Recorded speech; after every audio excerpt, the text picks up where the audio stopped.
Bueno, es muy grato para mí, para Gabriel Latorre Carvajal, eh, autor del himno de Bucaramanga, poder compartir con ustedes en el día de hoy, gracias a la invitación de la administración municipal, liderada por el ingeniero Juan Carlos Cárdenas y por el equipo pedagógico de la Cátedra del Agua, que viene siendo coordinada por Carlos Sotomonte, realizar algunas reflexiones en torno a tres palabras claves que constituyen un eje de revisión de nuestras propias pautas de vida y de nuestra propia historia.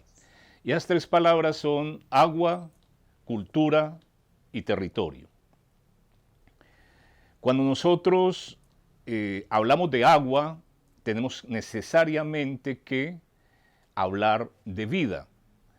Y la historia de la vida humana es una historia supremamente antigua, milenaria, miles de millones de años para que finalmente la vida apareciera en un caldito, en una sopita, donde el sustrato también principal era el agua.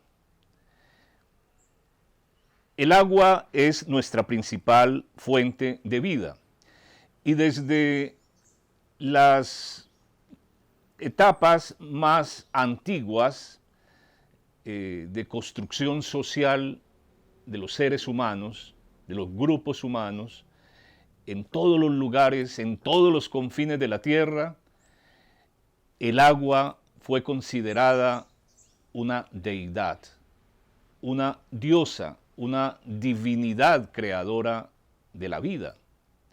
Y por eso, si nos remitimos a cualquier mito o a cualquier ritual del planeta, pues vamos a encontrar esa visión de respeto que el ser humano le tiene hacia el agua. Miremos, por ejemplo, cómo en nuestro territorio de configuración nacional, en la cultura chibcha, todos los mitos están de alguna manera referenciados con el recurso hídrico. Los chibchas consideraban que de allí, de las lagunas, emergió la gran madre Bachué y que de allí se originó la raza humana. Si vamos un poquito más hacia arriba, hacia la cultura arhuaca, en la Sierra Nevada de Santa Marta, para los arhuacos, para los coguis, las lagunas, los grandes espejos de agua que se desprenden de los picachos y de los nevados en la sierra, son sagrados.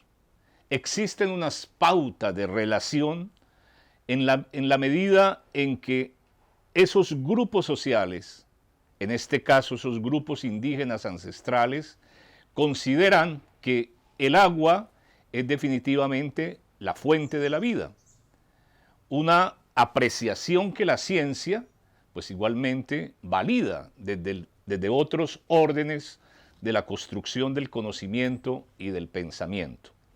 De tal manera que referenciemos de que desde el mismo origen de la vida humana y de las relaciones sociales, el agua está en primer lugar y es constitutivo de la cultura. El tejido orgánico, el cuerpo humano, es 70% agua. Y podremos entonces afirmar que esa sangre que corre por nuestro cuerpo, esa sangre es fuente de vida, ese plasma es fuente de vida, pero igualmente es nuestro primer gran territorio donde circula profusamente el río de la energía vital. Y ahí está el agua. De tal forma que cualquier cosa que hagamos contra la fuente vital de la vida en la montaña, en el mar, en el río, lo haremos contra nuestra propia vida. Esa función de interconexión que pocas veces, o más bien que muchas veces, se degrada, se irrespeta y finalmente, en virtud a pautas culturales equivocadas, se termina destruyendo lo que finalmente es el origen de nuestra propia vida.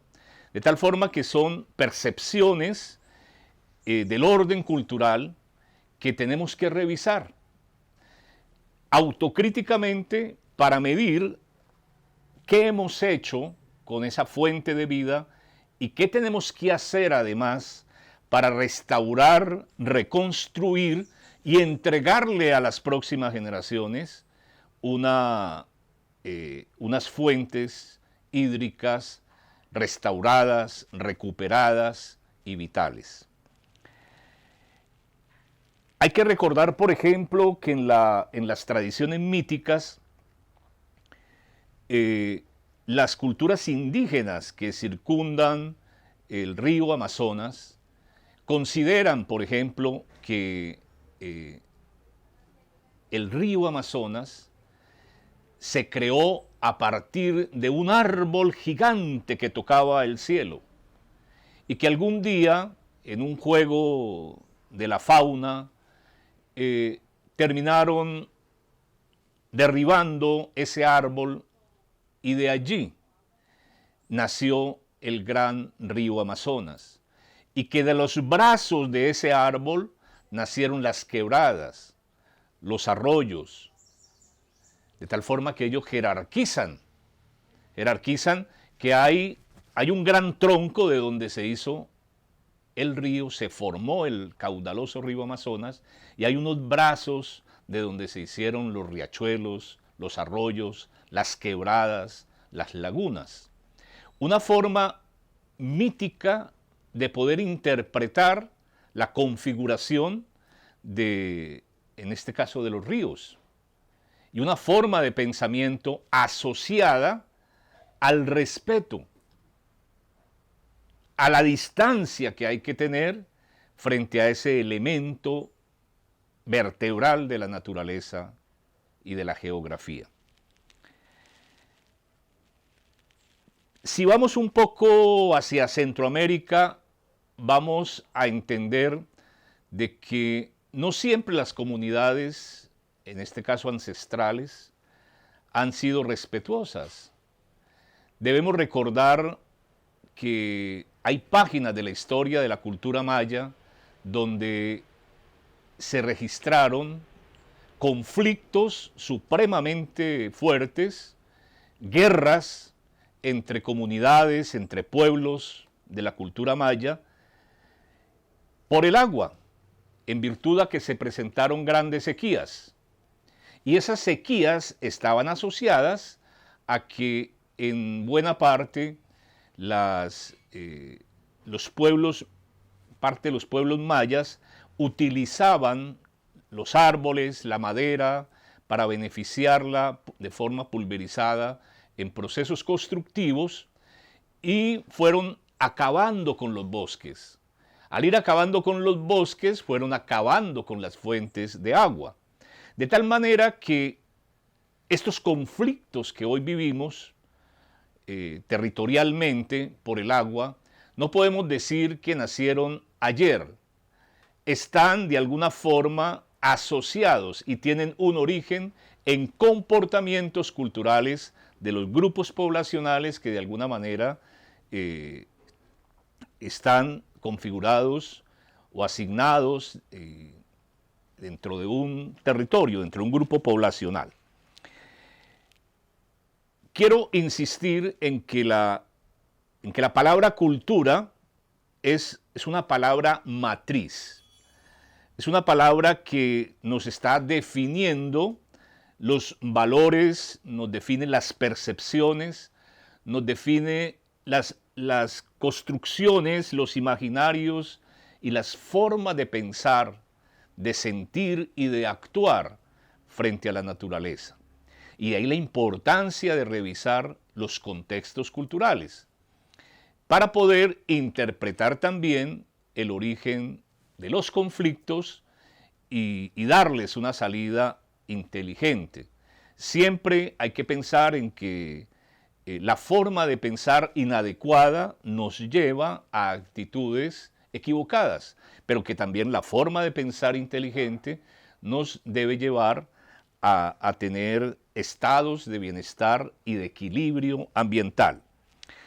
Quiero traer a colación una interesante reflexión que hace el escritor Antonio Brailovsky en un libro que se llama Esta, nuestra única tierra, y en donde él reflexiona sobre lo que sucedió en Egipto cuando se construyó la represa que prácticamente cambió la silueta del Nilo. Y él nos dice que en la construcción de la represa de Asuán en Egipto sobre el Nilo, no se tuvieron en cuenta los problemas técnicos que implicaba y la magnitud de la obra. Se contrató a los mejores especialistas del mundo, pero la central hidroeléctrica más grande del mundo, que era la octava maravilla, era comparable a las pirámides. Y el equipo profesional estaba integrado principalmente por geólogos. Analizaron la roca sobre la que se iba a asentar la represa, los ingenieros diseñaron las obras civiles y las turbinas, y los economistas calcularon el costo de la energía. Para la vieja concepción de la ciencia no hacía falta nada más. Y por esa razón no se les ocurrió contratar a un ecólogo ni a un médico sanitarista. Y cualquiera de ellos les habría explicado que en el Nilo vive un pequeño caracol de apenas 1 centímetro de diámetro, que es el transmisor de una enfermedad conocida como la esquistosomiasis, y que es incurable, y que es comparable en algunos aspectos con la enfermedad de Chagas.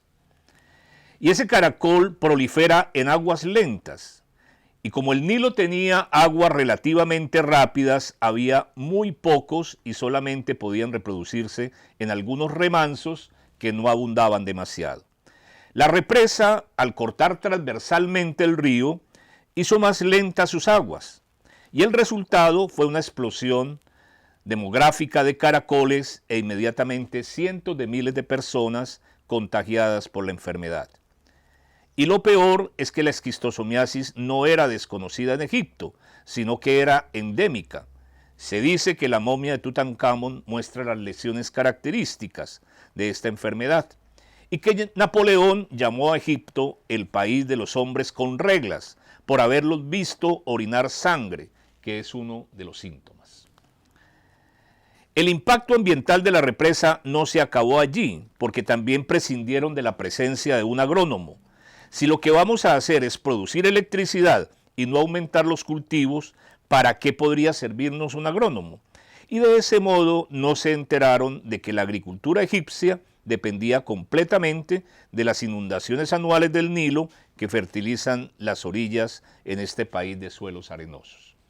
Esta nota nos permite pensar en que los temas de la ecología y de la intervención de la naturaleza son temas que tienen que verse de manera integrada. No puede verse desde un solo punto de vista. Igualmente, ya lo sabemos, cuando pensamos se piensa en minería, se piensa solamente en que la visión del progreso y del desarrollo es supuestamente ver una cantidad de maquinaria horadando una montaña y seguramente ver mucha actividad. Así, toda esa fuerza brutal esté destruyendo la riqueza fundamental de nuestra propia vida. debemos entender que así como allí se construyó la represa del Nilo en función aparente del progreso y del avance, pues lo que estábamos haciendo era un retroceso. La interdisciplinariedad, el consultar muchas cabezas, muchas formas de pensar, tiene que permitirnos llegar a la certeza de qué es apropiado, acertado y qué no es. Y es esa también la gran lucha inteligente que han librado la sociedad civil en nuestra ciudad, en la región y en el país para enfrentar la tropelía, la masacre y la barbarie de nuestros páramos. Nadie se imaginaría, por ejemplo, que los mantos de Frailejón, que son las grandes reservas de agua, reserva hídrica, que son los grandes dialogantes, conversadores con las nubes, con el cielo, y que están reservando de manera maravillosa en invierno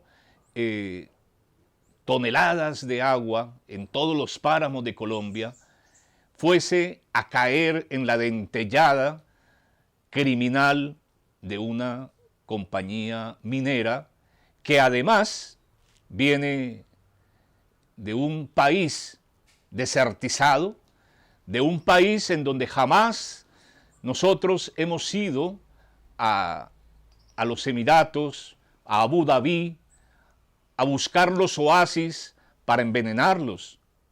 No, debemos partir que la cultura humana debe ser una cultura de reciprocidades entre los pueblos, entre las naciones, y que de la misma manera como respetamos y nos maravillamos con los oasis que hay en el desierto, deben ellos respetar la maravilla de nuestra riqueza hídrica en nuestros páramos. De tal forma que son maneras de pensar, de sentir y de actuar frente al mundo.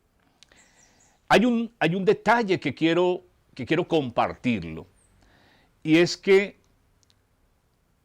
mucho antes de que la flor nacional fuera declarada no necesariamente por ley, sino por una sugerencia de la Academia Colombiana de Historia en 1936, mucho antes de que la orquídea Cattleya trianae fuese desde ese momento flor nacional, en homenaje también a un botánico, Luis Jerónimo Triana, entiendo, nuestro gran científico, José Celestino Mutis, que fue el líder de la expedición botánica, había bautizado el frailejón, esa flor mágica del agua y de la vida que florece en los páramos de Colombia, había bautizado el frailejón científicamente como Speletia granadiflora. Speletia granadiflora. ¿Por qué Speletia? Bueno, es un pequeño homenaje o un acto de gratificación que José Celestino Mutis le hace al virrey José de Speleta en la medida en que le dio algunos recursos finalmente para que él pudiera continuar su maravillosa obra de recuperación y de inventario botánico y ese legado que finalmente hoy es referente en nuestra patria. De tal manera que es importante también reafirmar que los territorios, y particularmente cuando hablamos de las fuentes donde son atravesadas por las fuentes de agua, estos territorios, tenemos que acoger un principio de unidad y de indivisibilidad. Son indivisibles. Cuando hay una creciente, no estamos diciendo que la creciente bajó solo hasta la cota 3.500 o 2.800. La creciente arrasa absolutamente con todo, porque para el agua, particularmente para el agua, no hay absolutamente ningún límite. Y por eso es importante que sepamos también conservar todos los ecosistemas, como lo hacían las poblaciones de la cultura Sinú, que fueron unos grandes ingenieros, diseñadores de canales de riego, de terraceos, en donde convivían con el agua de una manera equilibrada. De tal forma que todo eso es posible. La inteligencia humana siempre ha estado presente, pero también ha estado presente la barbarie. Y ahí es donde tenemos que hacer un divorcio, una separación con las actitudes bárbaras de la cultura humana en cualquier lugar, en cualquier momento de nuestra historia. Hay una palabra que ya la mencionábamos anteriormente, que es la palabra delimitación, y que ha jugado permanentemente como ese, yo llamo como un comodín perverso en el lenguaje de las intervenciones en el páramo, particularmente en el páramo de Santurbán, y en el gran conflicto con las transnacionales mineras que bueno, consiguieron títulos a expensas también de políticas totalmente equivocadas, me atrevo a calificarlas de políticas corruptas por parte del gobierno central, y que han hecho mucho daño, y que, bueno, también pusieron a la ciudadanía con un estado de alerta muy importante desde hace más de 10 años que se ha tenido esa movilización. Quiero recordarles y compartirles que cuando se estaba en el conflicto de la delimitación con la Grey Star, con la Eco Oro, en este momento pues se tiene con Minesa, pero anteriormente era con la Eco Oro, apareció ese tema de la delimitación, y en esa, digamos, de ese periodo es este texto que quiero compartirles, que es una sátira poética que he denominado La minifalda de Santurbán. Y dice así: desastre en sastre viene el desastre sobre la falda de Santurbán. Cojan el metro, echen tijera, acota el sastre de la Grey Star. Si el corte queda bien derechito, las lentejuelas van a brillar. Este es un corte de alta costura, a la medida de la Grey Star. El dobladillo pasa angostura, la raja de oro va a Canadá. Y los modistos miden y prueban con maniquíes, comillas, corte ambiental.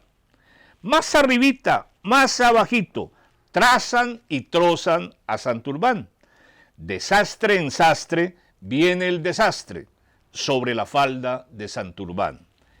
Entre telones, tramas y tramas, comillas, justas medidas van a tomar.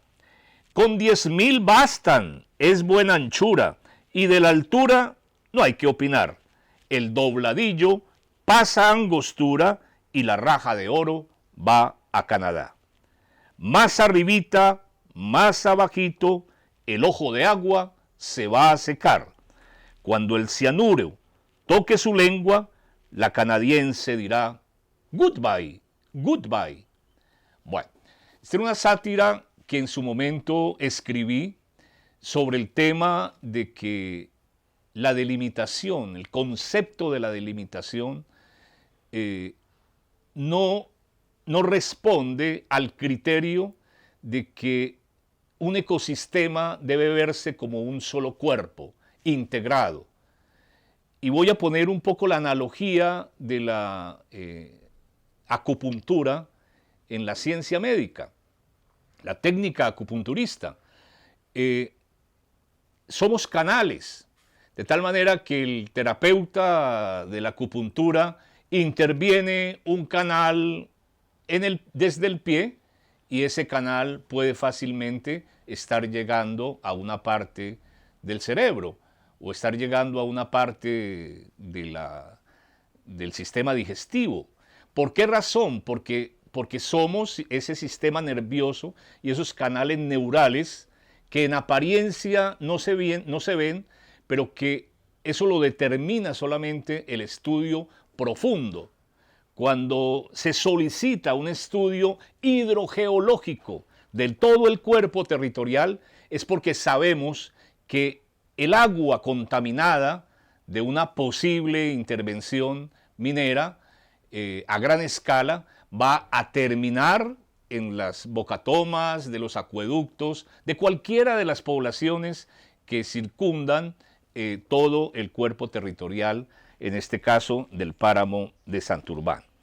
De tal forma que cuando hablamos de ecosistemas, cuando hablamos de naturaleza, vamos a tener que mirar todas las conexiones e incluso no caer a veces en las trampas en que muchas veces caemos, vemos un bosque de pinos y decimos que ahí hay una excelente reserva natural o forestal. Podrá ser forestal para beneficio industrial, pero esas grandes plantaciones de pinos, que además son importaciones de otros lugares del mundo, le hacen daño también a nuestro territorio, ¿sí? Secan la tierra. Eduardo Galeano recordaba también en alguno de sus escritos hace un poco más de 20 años que el gobierno de Uruguay se ufanaba de que existieran kilómetros y kilómetros de bosques patrocinados por empresarios finlandeses y que eso era el gran desarrollo para la República del Uruguay. ¿Cuál desarrollo? Cuando en el propio Finlandia esos árboles no se permitía sembrar en virtud a que dañaban el equilibrio ecosistémico de sus tierras. Igualmente, podríamos decirle a los gobernantes de los Emiratos de Abu Dhabi que todo ese daño que pretenden hacerle a nuestros territorios, ¿por qué no ensayan entonces allá en Abu Dhabi a ver cómo les va? A ver si las pocas o muchas goticas de agua que tienen van a subsistir o qué les va a pasar. De tal manera que vamos a tener que ir un poco más al fondo de las cosas, a tener lo que decían nuestros abuelos, a recuperar el sentido común. Vamos a recuperar el sentido común, amigos, ¿sí? El problema de los conflictos del agua es un problema de decidir nuestro destino de vida. Y ahí no pueden haber ni credos, ni franjas y fronteras políticas que nos separen en términos de partidos, en términos de banderas. La vida tiene una sola bandera. Primero defendamos la vida y aprendamos a discutir, a debatir, a argumentar. Y en esa medida, entonces vamos a ir creando realmente una cultura de preservación. Quiero, finalmente, en este propósito de la creación de una cultura ciudadana y de una cultura de defensa y de preservación de la vida, en la medida en que defendemos el agua, traer a la memoria un texto que me gusta mucho, que ha sido creado en su momento por la propia sociedad civil, por las organizaciones que le constituyen, en su momento por el Comité Regional en Defensa del Agua y la Vida. Este texto tiene un poco más de 10 años y me gusta por cuanto es un texto muy propositivo, que nace del corazón, de la mente abierta, de la inteligencia, de muchas personas que en su momento contribuyeron a configurarlo. Y son los mandamientos del agua. El primer mandamiento: amarás al agua como el bien más singular de nuestro hermoso planeta. Segundo, no derrocharás el agua del planeta en vano. Qué importante. Esa cultura del derroche, esa cultura del desperdicio, eso que nos parece legítimo, además seductor, porque el agua es lujuria. Y entonces creemos que el agua, la lujuria del agua, eso nunca se va a acabar. Y entonces dejamos que las fuentes se desperdicien en distintos lugares del territorio. 3. Respetarás los ríos y sus cauces, porque ellos guardarán tesoro de vida, belleza y armonía que nos fueron confiados. 4. Honrarás a nuestro Padre Océano y a nuestra Madre Fuente, porque fuiste engendrado en su seno. 5. No negarás a tu descendencia el derecho a tener agua, ya que sin ella no podrán sobrevivir. 6. Protegerás la pureza del agua con palabras y hechos. 7. No hurtarás al agua de tu vecino, porque no eres el dueño de la gran casa que es el mundo. 8. No inventarás falsas disculpas, ni te refugiarás en la ignorancia. El conocimiento del ciclo del agua está a tu alcance, y llegar a ese conocimiento es tu deber. 9. No degradarás el agua, ya que es fuente ancestral de placer e inspiración y promesa viva de futuras riquezas. 10. No pondrás en riesgo a los seres que viven en ella, actuando como dueño de la naturaleza, cuando en verdad eres solo un eslabón de la cadena. Amigos, amigas de la ciudad de Bucaramanga y de otros territorios del área metropolitana, amigos de Colombia, reflexionemos. Sin agua somos nada. Sin agua somos un pedazo de árbol seco, sin raíz ni destino.